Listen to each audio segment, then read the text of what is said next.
Hello student, how are you? I hope you are fine.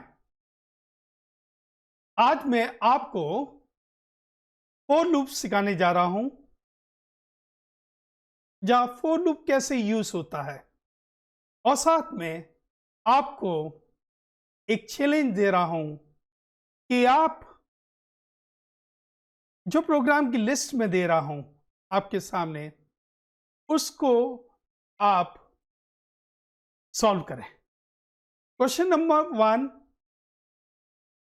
How to calculate factorial of any number. मैं आपके सामने calculate करके सिखाऊंगा।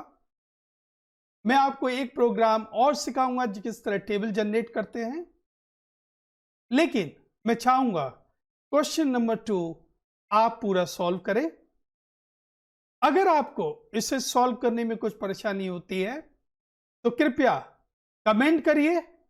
इस पूरी सीरीज का वीडियो मैं बनाऊंगा, लेकिन ये डिपेंड होगा आपके कमेंट के ऊपर। अगर ये सीरीज आप सीखना चाहते हैं तो मेरे चैनल को सब्सक्राइब करें, मेरी वीडियो को लाइक करें और अपने सोशल हैंडल पर इसको शेयर करें, जिससे कि मैं आपके सामने नए नए क्वेश्चन के साथ आऊं और आपकी प्रोग्रामिंग लॉजिक इंप्रूव हो। Syntax of for loop.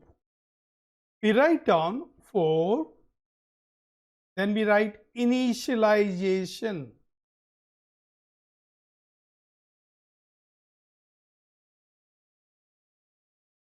Semicolon,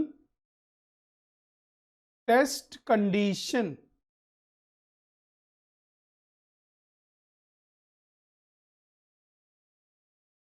Semicolon, updation.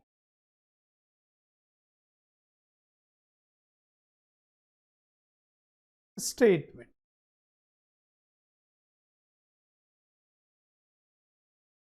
If it's a single statement, we do not use curly bracket. If there's a group of statement, we write between the curly bracket. Then we write. This is the syntax of for loop. Now, how it works? We'll explain you through one example.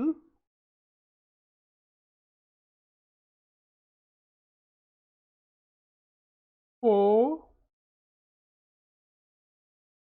I equal 1, I less than equal 5, I plus plus. Printf percent 5d comma I.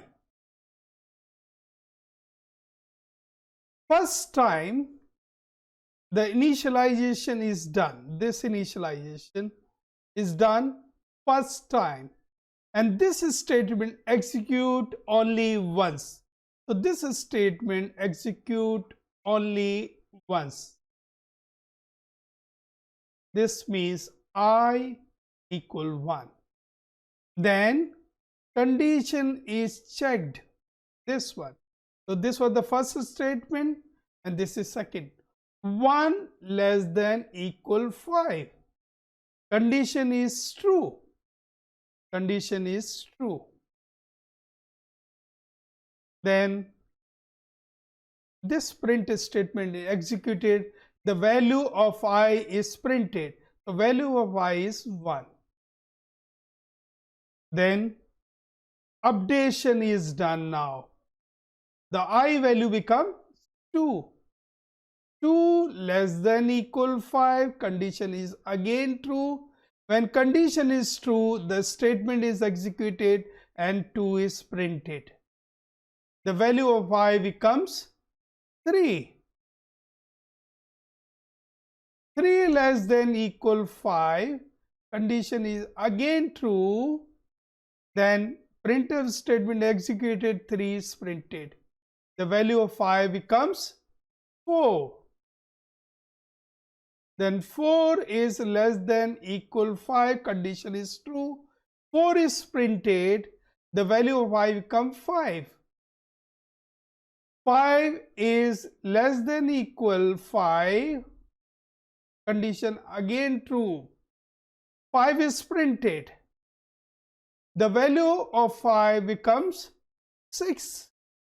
6 less than equal 5, condition is false, loop is terminated. So you follow? First initialization is done, it is done only once, then condition is checked. If condition is true, statement is executed, then updation is done.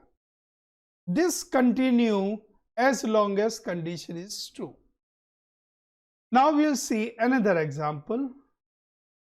For I equal to I less than equal 10, I plus equal to, printf %5d I sprint. I की initial value 2 है, 2 है, condition is checked, 2 is less than equal 10, condition is true. This means first initialization is done, then condition is checked, condition is true, then the statement is executed. This means 2 is printed. Then the value of I becomes 4 because it is a third statement.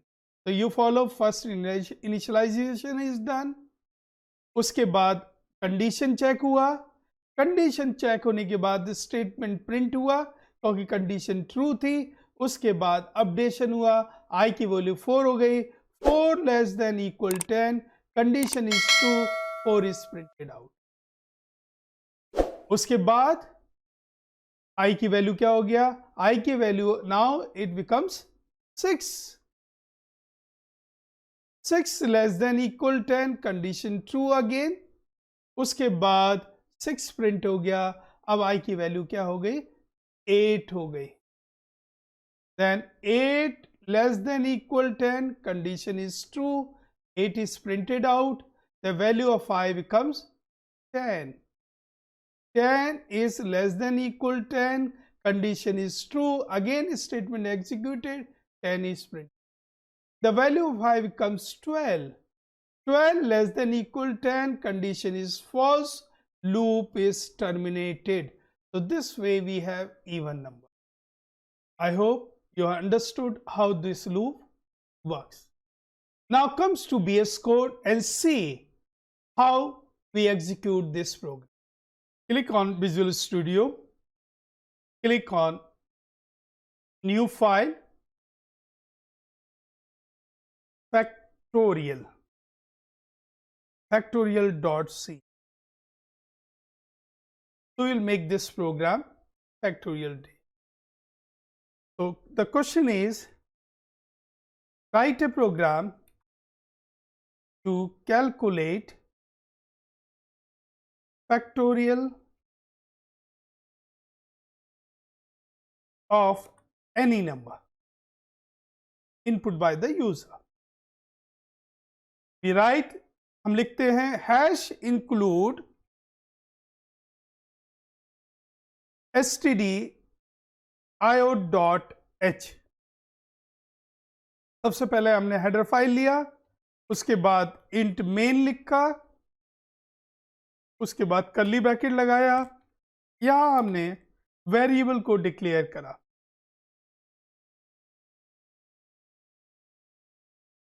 हमने लिखा printf enter any number,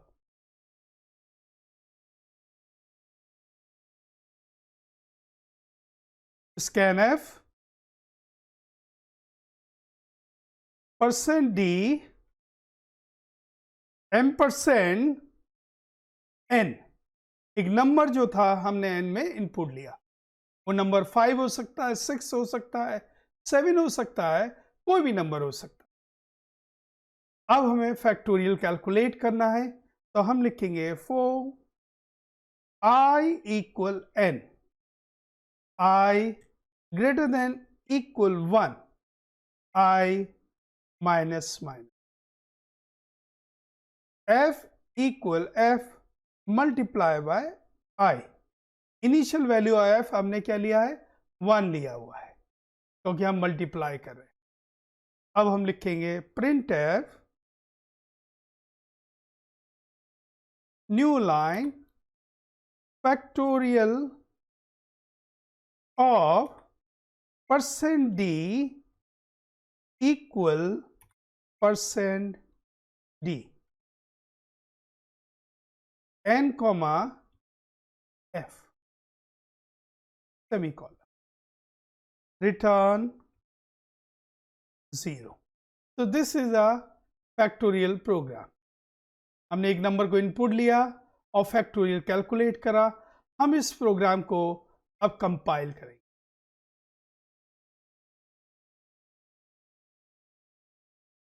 Computer asking number, enter any number.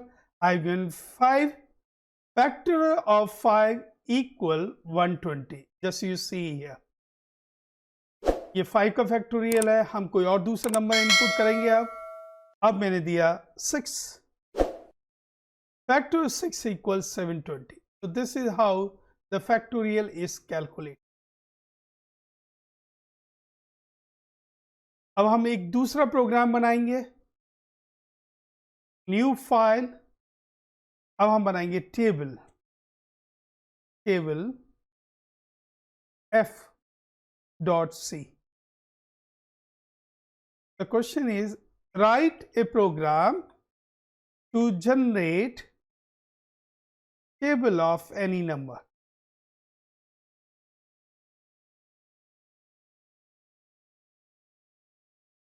For example अगर मैं 5 देता हूं कोई number, तो इस तरह टेबल आनी चाहिए।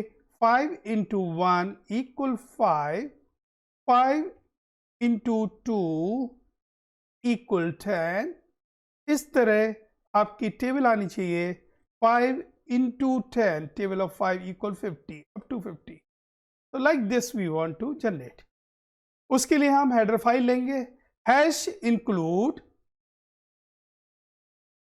stdio.h int main curly bracket। अब यहां पर हम एक नंबर इनपुट करेंगे n, और बाकी जो भी नंबर हम वेरिएबल यूज करेंगे, जैसे हम लूप यूज करेंगे तो हमने i ले लिया और हमने एक p वेरिएबल, हमने लिखा print F enter any number two generate table. जिसका हमें टेबल बनाना है उस नंबर को हम इनपुट करेंगे।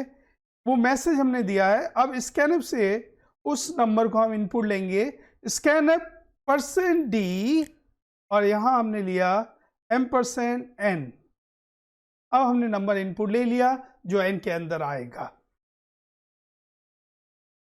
अब हमने लूप चलाया 10 time, i equal 1, i less than equal 10, i plus plus, और यहां हमने लिया p इक्वल n इंटू आई। n जो है i से मल्टीप्लाई हो जाएगा, मल्टीप्लाई हो जाएगा तो हम उसे प्रिंट करेंगे। प्रिंट एफ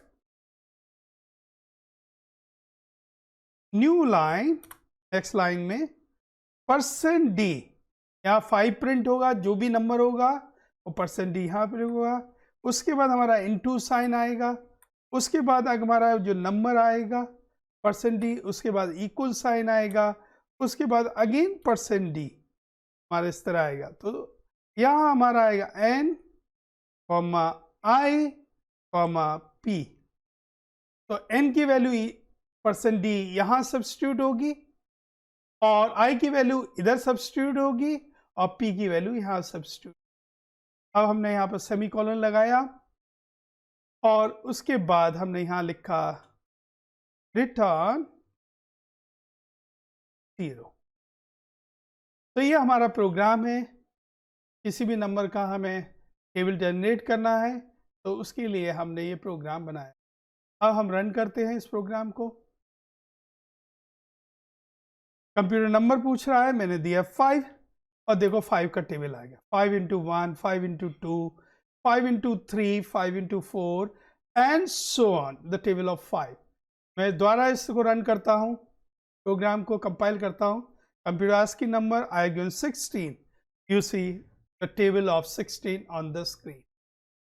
तो आपके समझ में आ गया होगा ये फॉर लूप कैसे यूज होता है। I hope you have understood.